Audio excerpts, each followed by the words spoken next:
I'm not talking unless y'all giving me land and 2,000 or more every week.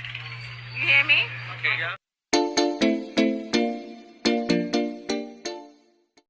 Hello and welcome to my channel. This is Joy from She Speaks Too. Make sure you like, make sure you comment, and make sure you subscribe.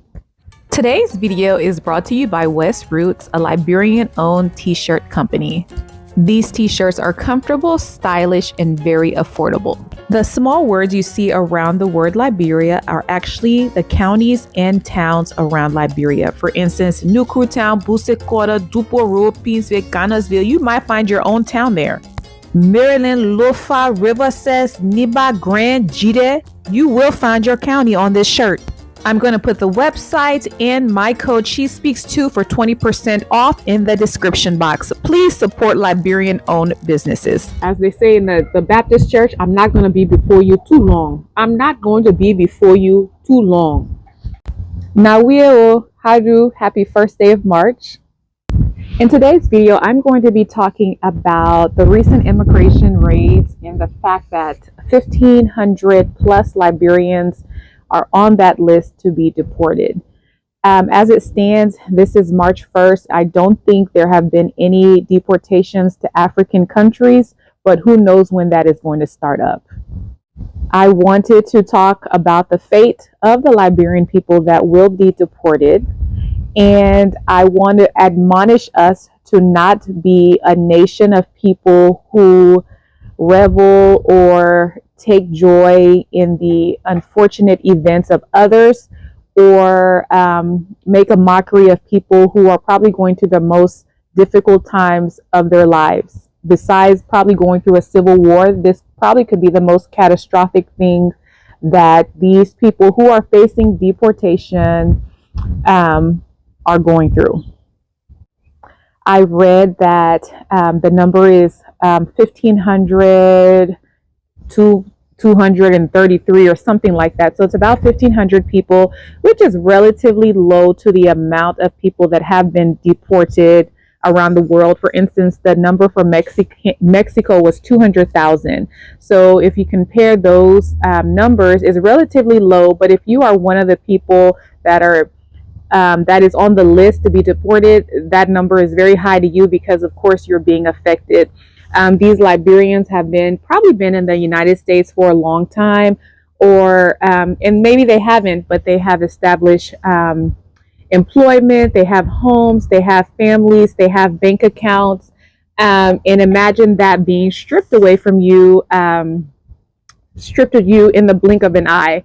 And one could say, yes, they're here illegally, so they should be deported. I'm not here to argue that point. I'm just here to argue that as Liberians, we should not think it's funny or make mockery of those people. I think they deserve respect. I was looking at the World Bank report, and Liberians in the diaspora, not just in the United States, but in Europe, have in the year 2021, Liberians alone sent $800 million to Liberia, to their family members, to the projects that they're doing in Liberia. $800 million was sent to Liberia, and that within itself, you cannot tell me that does not help the Liberian economy.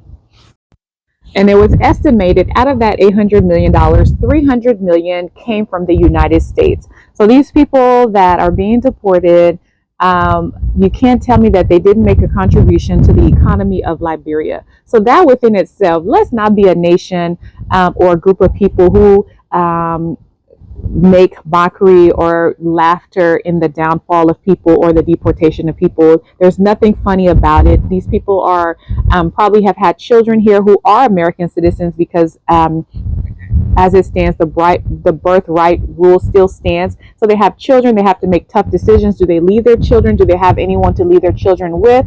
Do they take their children? And so these people are facing tough decisions. So I don't think it's anything funny. I think we more respect them. Matter of fact, we more respect them.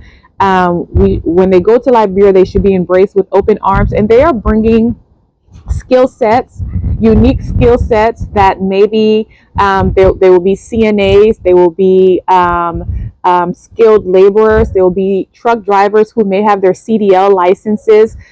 They will be in the hospitality business. There'll be waitresses, people who work at hotels, and so they're going to be landscapers, people who have worked on lawns. They're bringing a unique skill set from Liberia, and so if we are people, forward-thinking people, or people who value innovation, we will use this to our best advantage to have 1,500 people coming who can contribute to the economy of Liberia and maybe help. If you know anything about the hospitality businesses, the waitresses in Liberia leave a lot to be desired.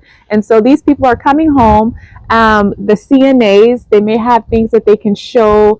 The CNAs in Liberia, they have the CDL drivers, they might have been using more sophisticated equipment in the United States. So I, for one, I don't think it's anything to laugh and say, oh, they put in your long time, you should have come home. Come home to what? So now that they're coming home, we should embrace them and not shame them. Out of that 300 million from the US, you can't tell me that these people didn't contribute or send money back home to their families.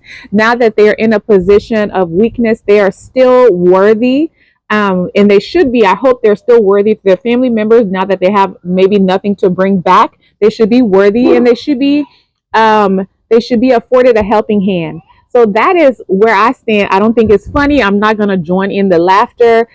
This is a misfortune for them. It could have happened to anybody. So let's not be a nation who, a group of people, let's stop that. Let's not make mockery of someone's downfall or someone's misfortune.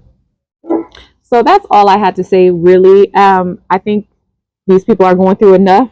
And right now is a time for us to be a nation who embraces our own people. I really hate this diaspora versus the Liberians on the ground mentality. We're all Liberians. I think we should work together. So I think this is a time to prove that we can and that we embrace these people. And that is my 2 cents. I just don't think it's funny. I think that, God bless you if you were able to come and get your papers right and do the right thing. God bless you for that. And that's great. And some people weren't able to follow the same path. So let's not shame them for that. That's my own 2 cents. I said I wasn't going to be before you too long. I'm finished. That's it. I'm finished. This is Joy from She Speaks Too. Make sure you like, make sure you comment, and make sure you subscribe. And I will see you later.